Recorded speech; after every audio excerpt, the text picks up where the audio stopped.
Alors, nous avons le professeur. Bienvenue, professeur. Merci. Voilà, on va parler des l'EAC, ce qui se passe surtout dans l'Est de la République démocratique du Congo. On a vu des jeunes en train de se mobiliser pour dire non à l'occupation des troupes des forces régionales. Et vous, vous êtes président d'un parti politique. Quelle est votre lecture par rapport à ce qui se passe actuellement dans l'Est de la RDC? Et ensemble, en union de force avec tous ces jeunes, aujourd'hui meurtris, et qui ont pensé au marché, parce que au-delà de l'espoir qu'on peut porter, les peuples devraient arriver à un certain moment à dire non à certaines choses qui se passent à l'est de notre pays. Moi, en tant que président national de notre parti, je suis d'avis et je soutiens véritablement la prise en charge de ces jeunes. Mais ce que nous ne soutenons pas, c'est la violence. C'est vrai, les jeunes devraient montrer leur désapprobation par rapport à tout ce que maquille la triste insécurité que vit la partie est de notre pays.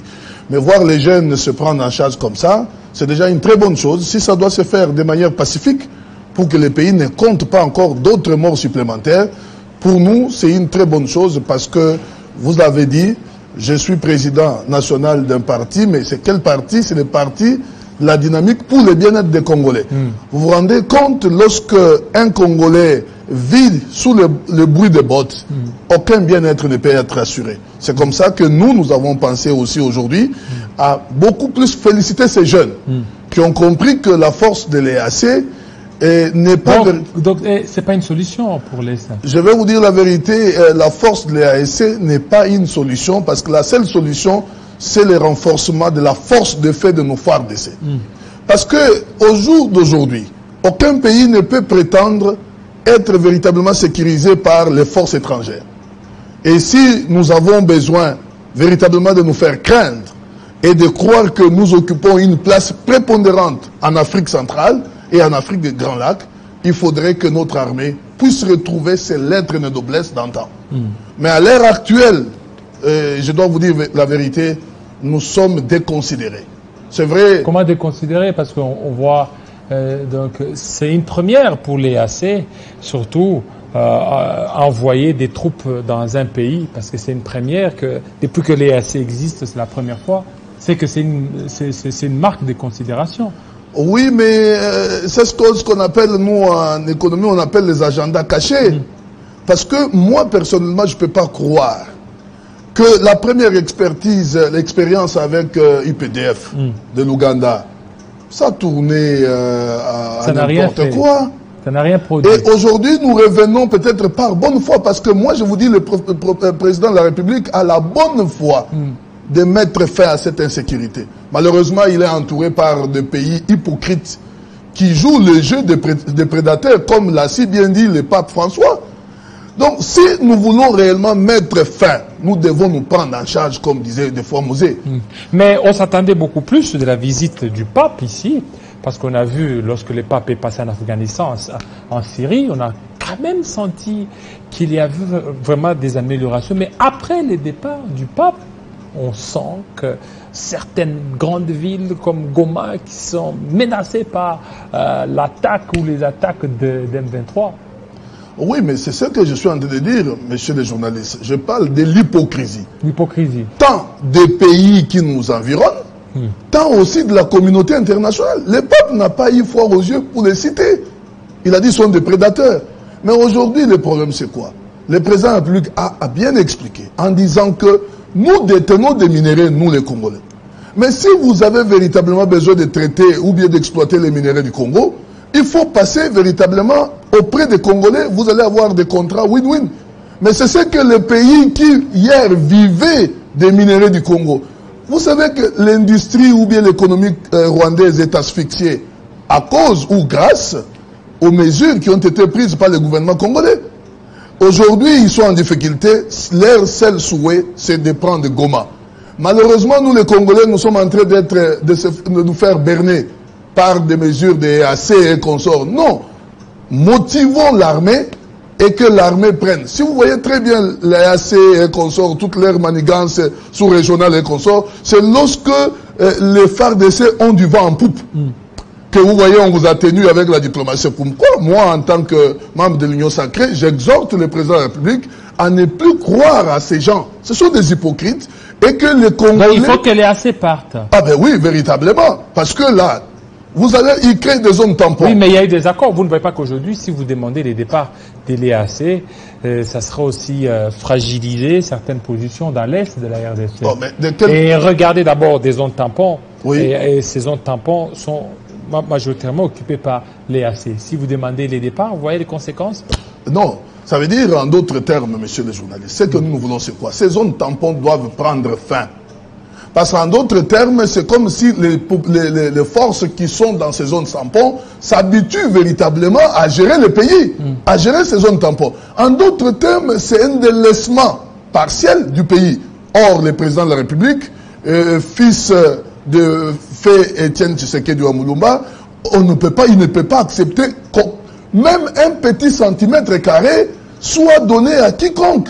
Donc, si nous voulons que le pays que nous a laissé Étienne Tshisekedi, Lumumba et tous nos aïeux reste dans son intégralité, il faudra véritablement mettre fin à ces zones tampons, demander à la force sous-régionale de l'Est de rentrer chez elle et pratiquement renforcer la force de fait des FARDC. Je suis simplement rassuré que seuls les FARDC peuvent nous sortir de ce gouffre.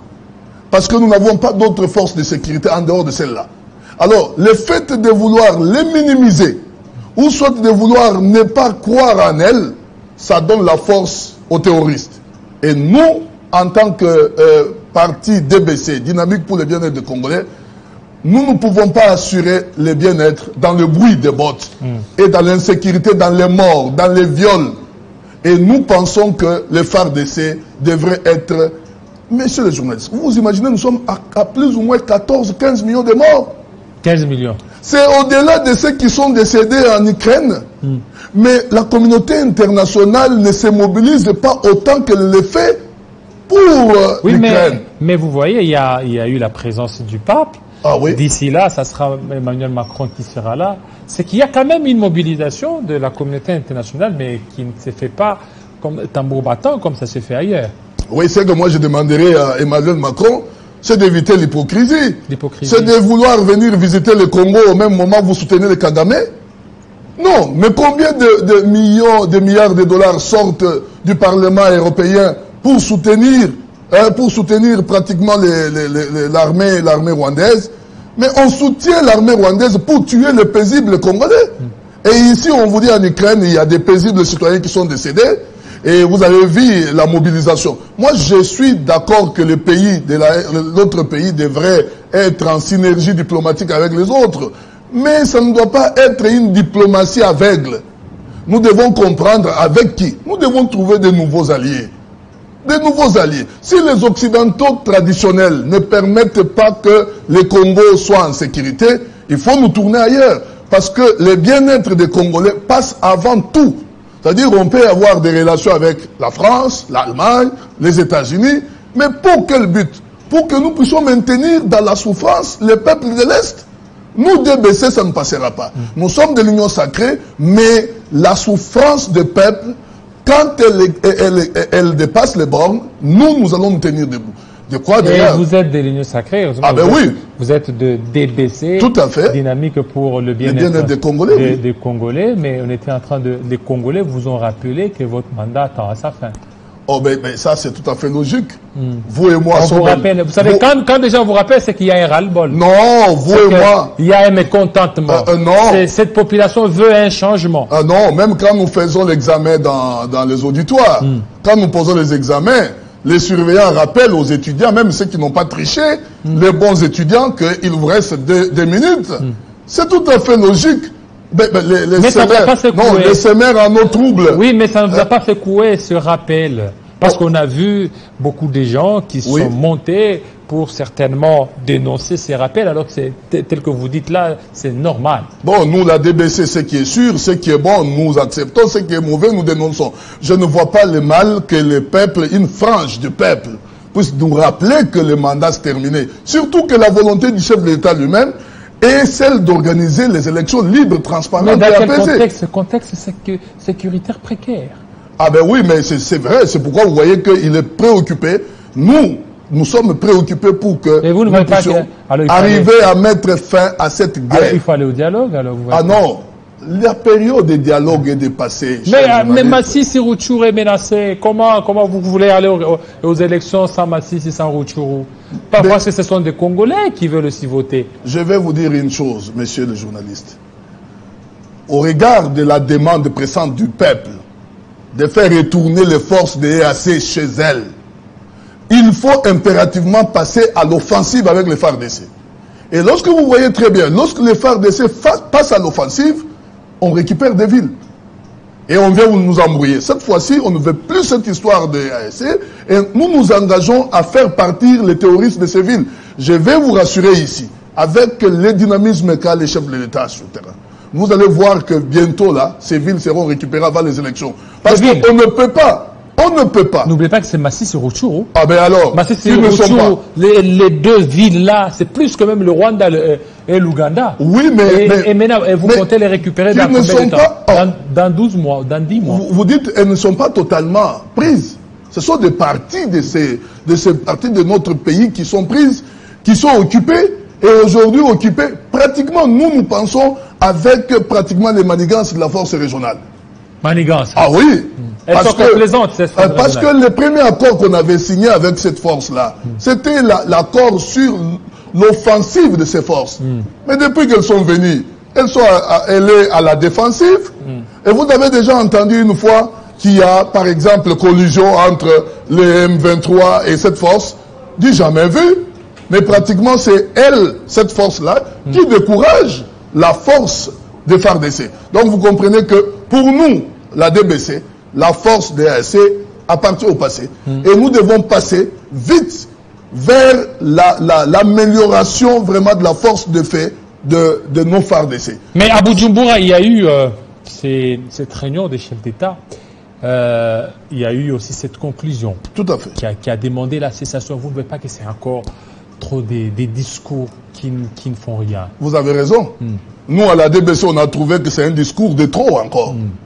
Nous avons trouvé que c'est un discours de trop. Un discours hypocrite. Ah ben, hypocrite et de trop.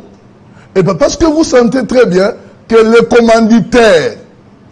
commanditaires jouent en coulisses sur les commandités. Et même cette réunion-là, d'urgence, elle est voulue par les commanditaires. Et nous y allons parce que l'objectif c'est quoi? C'est vouloir piéger notre président de la République pour qu'il n'y aille pas, qu'on dise voilà, à son absence, ici, de bonne foi, le chef de l'État part. Partout où on parle le paix pour la RDC, il est là. Mais nous avons compris que nous avons des partenaires qui ne sont pas véritablement des partenaires honnêtes. Ils ne sont pas sérieux. Et qui ne sont pas sérieux, entre guillemets. C'est comme ça que nous, à la DBC, nous avons dit la seule alternative, c'est la guerre. C'est vrai, à un certain moment, la guerre vaut mieux que le dialogue lorsque le dialogue ne permet pas de remettre la paix et que les vies des Congolais sont en train d'être tombées chaque jour. Quand les vies des Congolais tombent, quand on viole nos mamans, quand il y a trop de déplacés, même si vous avez besoin de la diplomatie, ça doit prendre fait de la tête. À un certain moment, c'est comme si on vient vous menacer chez vous, vous dites je vais négocier. Non, on se bat. On se bat et on verra comment le Rwanda sera très fort pour gagner le Congo. Parce que je parie que c'est très difficile qu'on arrive à cette situation. Les M23 qui sont les supplétifs du Rwanda demandaient à ce qu'il y ait dialogue. Mais lorsqu'il y avait que Rumangabo, actuellement il y a eu refus. Mais vous ne voyez pas qu'avec toutes les menaces qui vont vers Massissi, ils sont en train d'avancer petit à petit. Ils sont en train de se constituer en force pour maintenant cette fois-ci dialoguer. Vous poussez au dialogue, que vous le vouliez ou pas. Il y a des stratégies militaires qu'on ne peut pas parler ici. C'est vrai, les FARDC sont en train d'étudier une stratégie qui va étonner plus d'une personne. Une stratégie? Oui. Mais en perdant des villes? Non. Mais ils ont dit qu'on a perdu Kichanga et qu'on sort. Vous avez vu qu'en 24 heures, c'était la panique de leur camp. Donc moi je dis tout simplement, les FARDC sont très fortes. Malheureusement, il y a des infiltrations. Non, malheureusement, le régime passé nous ont entraînés dans l'infiltration jusqu'à la moelle épinière. Le régime passé ou bien ça, c'est vous-même? Oh, comment ça? Allez-y. Comment on peut arriver à dire que ce régime...